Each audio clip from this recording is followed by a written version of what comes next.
or as the president might say, right?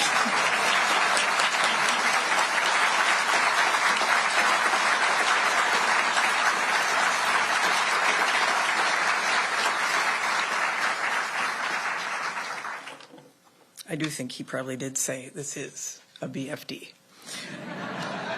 Researchers at Livermore and around the world have been working on this moment for more than 60 years. So, what does this accomplishment do? Two things. First, it strengthens our national security because it opens a new realm for maintaining a safe, secure, and effective nuclear deterrent in an age where we do not have nuclear testing.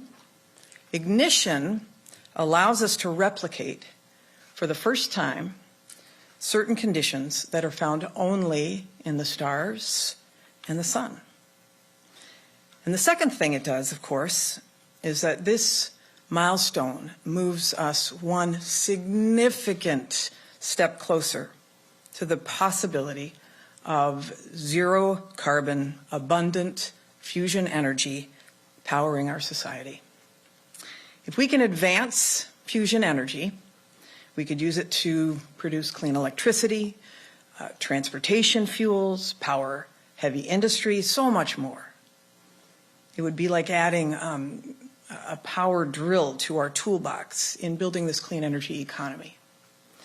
So today, we tell the world that America has achieved a tremendous scientific breakthrough, one that happened because we invested in our national labs and we invested in fundamental research.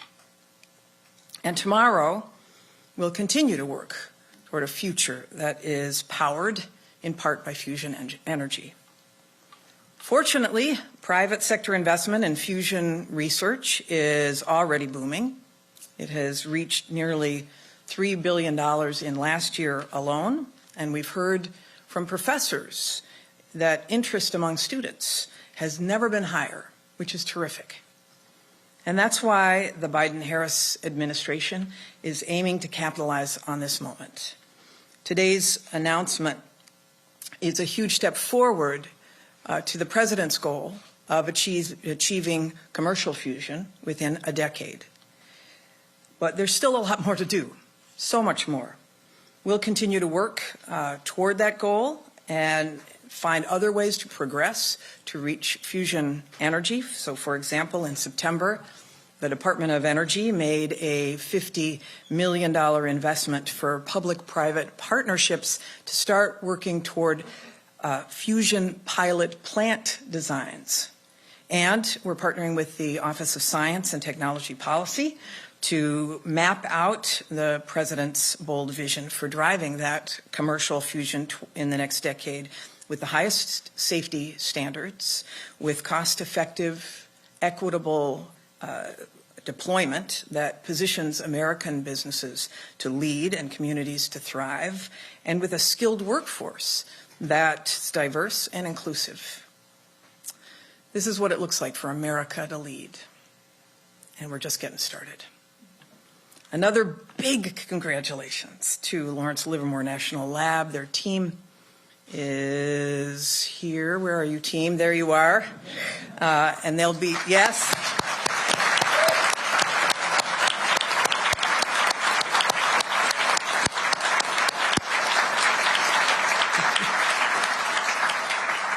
They'll be joining us after this for a technical panel for those of you who wish to stay to learn more. Big applause and thank you to the NNSA, the National Nuclear Security Administration.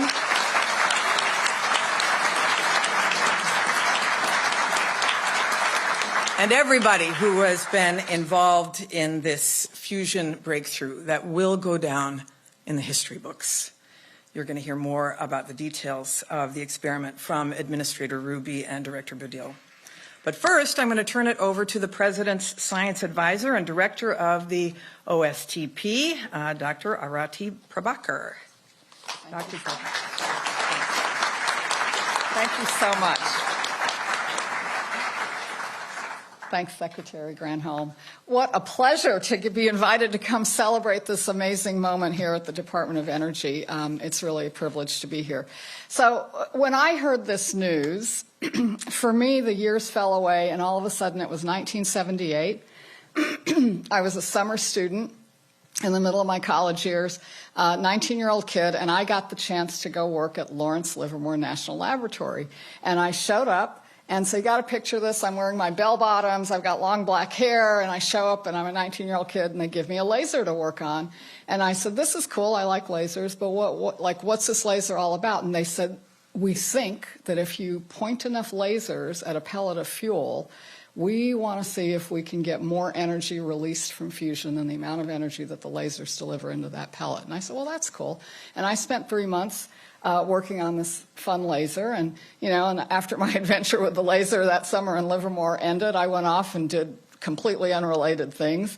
But I have always kept an eye out and watched to see what was happening at Livermore as they pursued this idea of ignition, of achieving this kind of controlled fusion reaction for decades. And I went off and didn't do anything more about fusion, but the people I worked with and their successors kept going. And they went through periods of triumph, and they went through tremendous struggles and setbacks. They never lost sight of this goal. And last week, lo and behold, indeed, they shot a bunch of lasers at a pellet of fuel, and more energy was released from that fusion ignition than the energy of the lasers going in. And I just think this is such a tremendous example of what perseverance really can achieve. And I had the great pleasure of meeting the team, whom you'll talk with when you hear the panel in a little while. And they have come from many different parts of the world. They've studied many different fields. Many of them were summer students at Livermore, but decades after I was. So it took not just one generation, but generations of people pursuing this goal. And it's a scientific milestone, scientific energy break-even to achieve this. But of course, as with all of these kinds of complex scientific undertakings, it's also an engineering marvel beyond belief. And this duality of advancing the research, building the complex engineering systems, both sides learning from each other, this is how we do really big, hard things. So this is just a beautiful example. So, I also have been reflecting on how long the journey can be from knowing to doing, because it's a century since we figured out that it was fusion that was going on in our sun and all the other stars. And in that century, it took so many different kinds of advances that ultimately came together to the point that we could replicate that fusion activity in this controllable way in a laboratory. And I think it's just a reminder that sometimes, even when we know something, it's a very long time before we can turn it into something that we can actually harness and start to be able to use. And as the Secretary described, I think it's that prospect now is one step closer in a really exciting way. Okay, so, let me just finish by saying I think this is an amazing example of the power of America's research and development enterprise. This is what the Department of Energy works every day to support and to drive. It's what our Office of Science and Technology Policy at the White House focuses on every day, is how do we strengthen and advance this enterprise. And it is an enterprise that President Biden has championed in a way that no one really ever has before. He submitted a budget for supporting federal R&D that is the biggest ever that we've had in this country. And so I want to take a moment and congratulate the entire Department of Energy with Secretary Granholm's tremendous leadership, the National Nuclear Security Administration here that has championed this effort for so long, Lawrence Livermore National Laboratory, and especially and particularly all the scientists and engineers across many years who got us to this moment. President Biden loves to say that the one word that defines America is possibilities, and this is such a wonderful example of a possibility realized, a scientific milestone achieved, and a road ahead to the possibilities for clean energy and even deeper understanding of the scientific principles that are at play here. So thanks again, congratulations, and all the best from the White House. And now, thank you. Thanks so much. And now it's my privilege to get to introduce Jill Ruby. She is the Undersecretary for Nuclear Security here at the Department of Energy and also the Administrator of NNSA.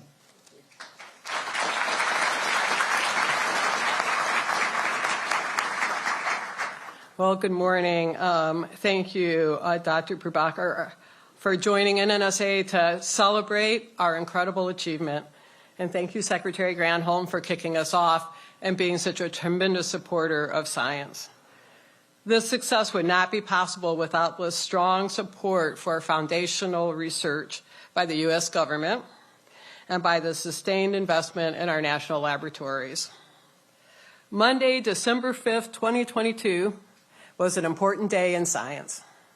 Reaching ignition in a controlled fusion experiment is an achievement that has come after more than 60 years of global research, development, engineering, and experimentation. The people at Lawrence Livermore National Laboratories National Ignition Facility reached this ignition milestone because of the work others did before them, their analysis of data and models, their continued pursuit to have the best possible facility, and their sheer excellence and grit. I would like to thank the members of Congress, thank you so much for being here today, that supported the National Ignition Facility, because your belief in the promise of visionary science has been critical for our mission. I'd also like to thank the international partners that worked with us on this, because their collaboration demonstrates the power and possibility of advancing scientific pursuits. But finally, a giant thank you to the talented federal defense programs and national security enterprise teams that supported this work at Lawrence Livermore. We are so proud of the accomplishments of our Livermore's National Ignition Facility. The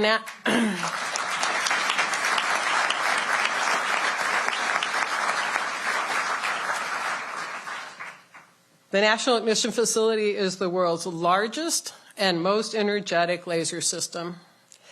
During experiments, 192 high-energy lasers converge on a target about the size of a peppercorn, heating a capsule of deuterium and tritium to over 3 million degrees Celsius and briefly simulating the conditions of a star. In achieving ignition, the researchers at Lawrence Livermore have opened a new chapter in NNSA's Science-Based Stockpile Stewardship Program, enabling us to study new regimes. Along with this, we have taken the first tentative steps towards a clean energy source that could revolutionize the world. Earlier this year, I had the opportunity to remember the 30th anniversary of Divider, the last explosive nuclear weapons test conducted by the United States. In reflecting on Divider, I spoke of how far our stockpile stewardship program has come and in how many ways we now understand our nuclear weapons better than we did when we were testing. Unlocking ignition at NIF will allow us to probe the extreme conditions found at the center of nuclear explosions and address significant, long-standing stewardship questions. The unprecedented nature of reaching ignition confirms what I and previous administrators of the NNSA have been saying for decades. There is no more dedicated or more talented group of scientists in the world as it should be. The tireless efforts of thousands of people from around the national security enterprise, nuclear security enterprise, and their predecessors are responsible for this breakthrough. We honor their intelligence, their commitment, and their determination. Going forward, we know we will make further breakthroughs. We'll have further setbacks. But all of this is in the interest of promoting national security, pushing towards a clean energy future, and redefining the boundaries of what's possible. Thank you for being here. I'd like to introduce Marv Adams, the Deputy Administrator for Defense Programs, to speak on this achievement.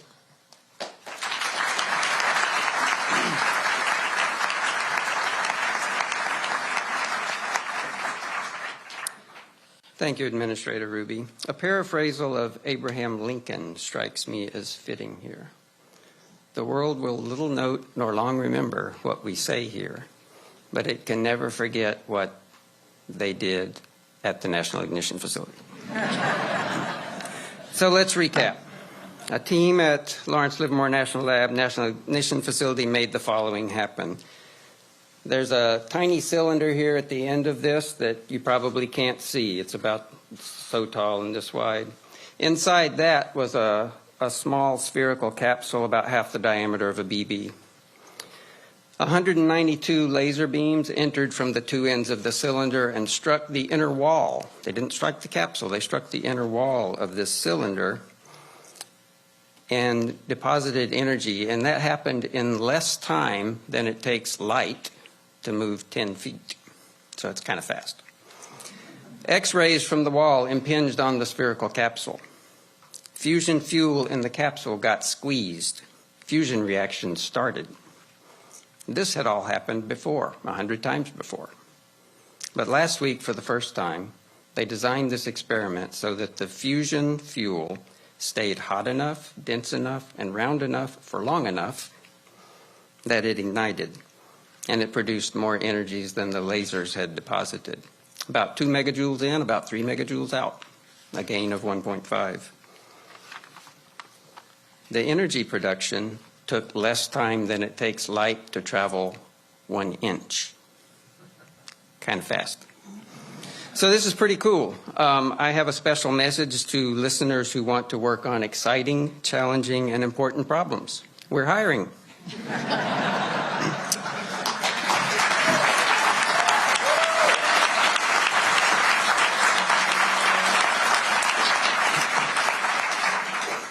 So, fusion is an essential process in modern nuclear weapons, and fusion also has the potential for abundant clean energy.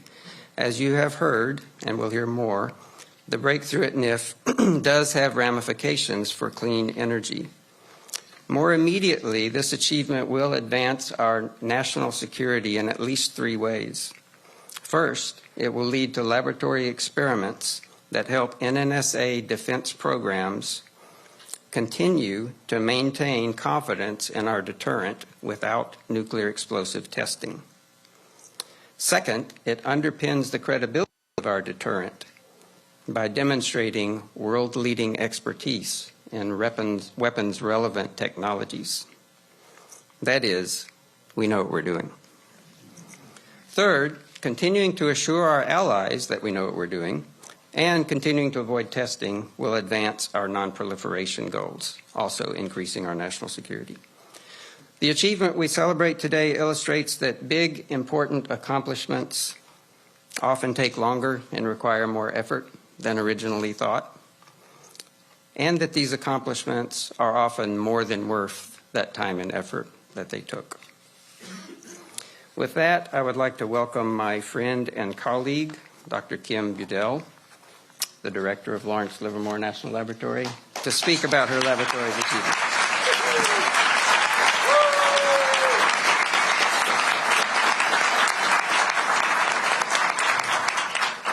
Madam Secretary, Dr. Prabhakar, Administrator Ruby, and Deputy Administrator Adams, thank you for your remarks today and for your support.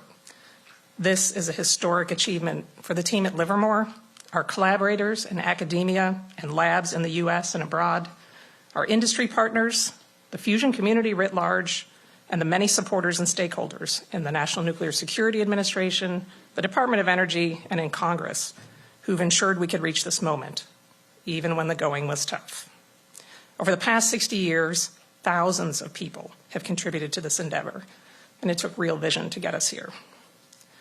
Building the National Ignition Facility was an enormous scientific and engineering challenge. I like Dr. Prabhakar's emphasis on the importance of bringing those two together.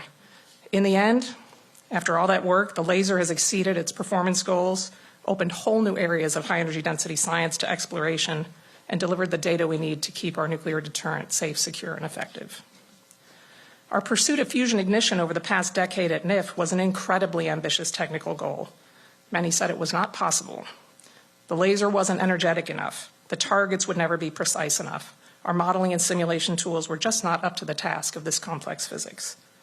Progress has taken time, but last August, when we achieved a then record yield of 1.35 megajoules, putting us at the threshold of ignition, many took notice.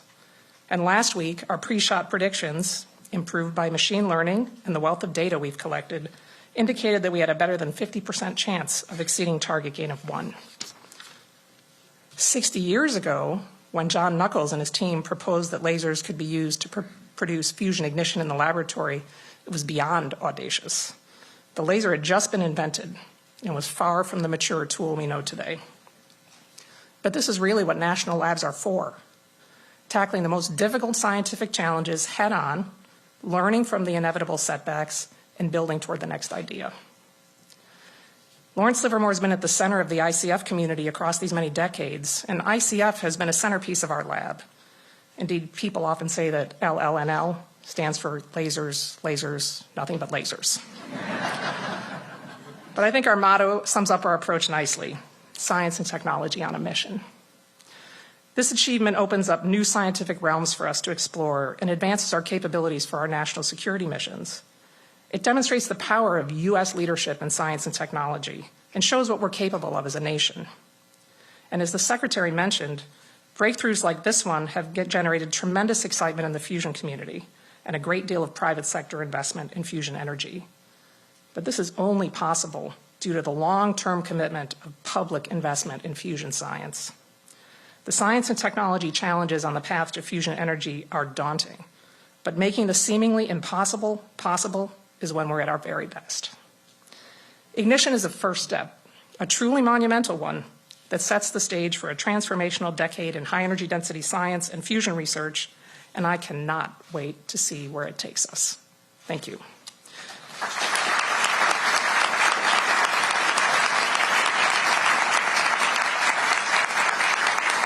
I will hand the podium back to Secretary Granholm. Great, thanks. We will open up for a few minutes of questions, and I think that our public affairs team, Chad, is going to be navigating that, and of course we have the experts. And just here. give your name and your outlet, please. We're taking questions on this topic. Thank you. Yeah, hi, thanks. Ari Natter from Bloomberg News. I'm curious how long you think it'll be until we see commercialization of this technology, and also as a follow-up, if this happened on last Monday, why are we just hearing about it now? Thank you. It's going to take a while before we see this commercialized. I don't know if you want to say a word about that. Sure. Yes, there are very significant hurdles, not just in the science, but in technology. This is one igniting capsule, one time. And to realize commercial fusion energy, you have to do many things. You have to be able to produce many, many fusion ignition events per minute. And you have to have a robust system of drivers to enable that. So, probably decades. Not 6 decades, I don't think. I think not 5 decades, which is what we used to say. I think it's moving into the foreground, and probably, with concerted effort and investment, a few decades of research on the underlying technologies could put us in a position to build a power plant. On the question of what we've been doing for the last week, the team has been hard at work analyzing data. It turns out that when you ignite one of these capsules, it's unambiguous that something big happened. You make a lot of neutrons, but the data is not trivial to analyze, and the team invited all of their team members who understand the individual diagnostics to come in and work together to look at all the data to make sure we had the numbers right. And we brought in an external team of experts to do a peer review before we were ready to release the numbers. It's really important that we tell you the facts and that we get them right before we go public. So that's what we've been doing for a week.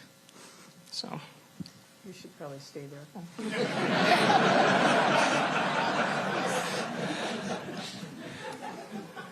there. Two quick questions. One, I know this the positive net return is the important thing, but how much energy does it take? That we talk about the wall plug energy. How much wall plug energy did it take? And are there implications for other types of fusion? Is this something that could inform magnetic confinement fusion as well? So the laser requires about 300 megajoules of energy from the wall to drive 2 megajoules of laser energy, which drove 3 megajoules of fusion yield. Our calculations suggest that it's possible with a laser system at scale to achieve hundreds of megajoules of yield. So there is a pathway to a target that produces enough yield, but we're very distant from that right now. So 300 megajoules at the wall, 2 megajoules in the laser. So this really is talking about target gain greater than 1. And then there was a second part to your question. Does it inform Magnetic fusion, yes. So there are many common things about plasma science and the materials you need to work in fusion environments, diagnostic techniques, et cetera. Essentially, magnetic fusion works at low pressures and densities and for long times, whereas inertial confinement fusion works at high pressures and densities for very short times. So there are some similarities in the underlying physics, but the fundamental concepts are quite different.